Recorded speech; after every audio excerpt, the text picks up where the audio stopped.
Hello guys, कैसे हो आप सभी। देखो आज की वीडियो में ना आपको मैं एक ऐसे फर्जीवाड़े के बारे में बताने वाला हूँ जिससे आप सोचोगे कि भाई जो पढ़ने वाले स्टूडेंट है यार उनका कुछ नहीं हो सकता, सरकार उनको ऐसे ही लूट के खाने वाली है। ठीक है, तो चलो बिना किसी टाइम वेस्ट के आपको 2 से 3 मिनट की वीडियो में ऐसा बताता हूँ कि जो बिहार के अंदर फर्जीवाड़ा हुआ है ना दिल्ली पुलिस के अंदर, उसका सीन क्या कुछ है। देखो सबसे पहले ऐसा बताता है, तो सबसे पहले आपको ये बता देता हूँ कि जो फ्रॉड होता है ना वो कैसे होता है। अब कोई एस्पिरेंट है जो एग्जाम देगा, वो क्या करता है, वो किसी बंदे को, एजेंट को 10 से 15 लाख रुपए देगा और वो एजेंट ऐसा कहेगा कि भाई मैं आपको एग्जाम क्रैक करके दे दूंगा। अब जो एजेंट है ना वो उस एस्पिरेंट की पूरी कंप्यूटर स्किल है ना उसको उठवा देगा और ऐसे अपने क्वेश्चंस को सोल्व करके उसकी स्किल में ऐसे कैसे फिट कर देगा। और जो एग्जाम देने बंदा जाएगा ना वो क्या करेगा, बस एक्टिंग एक्टिंग करेगा कि हाँ भाई मैं क्वेश्चंस को अटेम्प्ट कर रहा हूँ।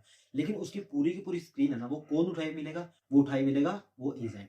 वो सारे के सारे जो उसके क्वेश्चन है वो ऑटोमेटिक अटेम्प्ट होते रहेंगे, वो एजेंट करेगा। एस्पिरेंट को बस एक्टिंग करनी है कि तू बस ऐसे एक्टिंग करना और तेरा सारा का सारा जो सिलेक्शन का प्रोसीजर है वो हमारे अंडर में आएगा। और एस्पिरेंट को क्या करनी है, उसको करनी है बस केवल और केवल फिजिकल। बस जितने भी एग्जाम का प्रेशर ना वो सारा एजेंट लेगा। और कितने रुपए में, 10 से 15 लाख रुपए के अंदर। अब यूपी के अंदर ऐसा ही हुआ है। अब देखो आपको पूरा सीन बताता हूँ इसमें हुआ क्या चीज है। अब जो एक बंदा है ना वो एजेंट को कहता है कि तू मेरा एग्जाम क्लियर कर दे, मैं तुमको 10 से 15 लाख रुपए दे दूंगा। तो एजेंट कहता है कि तू मेरे को पूरी पूरी जो फीस है ना वो अभी दे। मतलब 12-13 लाख जितने भी उन्होंने मांगे थे ना वो पहले मांग रहा था। तो जो वो बंदा होता है ना वो एक मिडिल क्लास फैमिली से होता है। अब वो कहता है कि भाई मैं तुमको पहले 2000 रुपए, सॉरी 2 लाख रुपए दे दूंगा और बाकी के जो भी 10-12 लाख बचेंगे ना वो मैं तुमको बाद में दे दूंगा जब मैं ज्वाइनिंग कर लूंगा दिल्ली पुलिस कांस्टेबल के अंदर। लेकिन जो भी वो स्कैमर्स होते हैं, जो भी वो कहते हैं कि भाई एजेंट होते हैं, वो कहते हैं कि तू मेरे को 12 लाख रुपए अभी दे और मैं तेरा अभी से प्रोसीजर को शुरू कर दूँगा। लेकिन उसको शक होता है, उस एस्पिरेंट को शक होता है कि भाई मैं तो नहीं कर सकता, क्या क्या पता ये फ्रॉड हो, मेरे पैसे लेकर भाग जाए। तो वो ना पूरा-पूरा आगे अड़ जाता है कि भाई मैं तुमको पैसे नहीं दूँगा, सीधी-सीधी बात कह रहा हूँ मैं।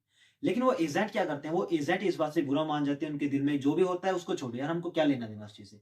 वो क्या कहते हैं, वो उसको पकड़ लेते हैं वहीं पे और कहते हैं कि मैं हम तुमको जाने नहीं देंगे, पहले हमारी पूरी फीस दो, तब हम तुमको जाने देंगे। तो जो वो स्टूडेंट होता है ना, वो क्या करता है अपने घर पर फ़ोन करता है कि मेरे साथ ऐसे-ऐसे सीन हो गया। तो उसका भाई क्या करता है, वो पुलिस को इन्फॉर्म कर देता है कि भाई मेरे मेरे भाई के साथ ऐसा-ऐसा सीन हो गया और हम ऐसा कुछ कर रहे थे। तो पुलिस आती है, पुलिस वहाँ पर अपनी छापामारी वगैरह करती है और वहाँ से ना 7 बंदों को अरेस्ट करती है इस एग्ज़ाम के जुर्म में, कि दिल्ली पुलिस कांस्टेबल के एग्ज़ाम को क्रैक करने के जुर्म में। अब क्या होता है, नॉर्थ ईस्ट में, बिहार के अंदर, भागलपुर के अंदर केवल ये एक जो एजेंट है ना वो मिला यहाँ पे। अब उसकी तो पूरी-पूरी टीम होती है, वो टीम तो चलो हम मानते हैं कि पकड़ी जा सकती है।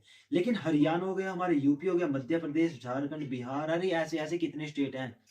अब इतने स्टेट के अंदर कितने ऐसे फर्जीवाड़े होते होंगे। अब हमारी 5 से 6,000 वैकेंसी आई है। अब उनमें से क्या पता कितने ऐसे बंदे होंगे जो पैसे देकर लगेंगे।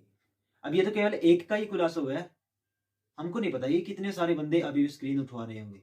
अब देखो जो कट ऑफ है ना वो तो यार आसमान को छुएगी। क्यों छुएगी? क्योंकि सारे के सारे, जब हर बंदा 100-100 क्वेश्चन को अटेम्प्ट करेगा और 100-100 के सारे क्वेश्चन राइट होंगे, तो भाई देखो जो कट ऑफ है ना वो तो आसमान को छुएगी।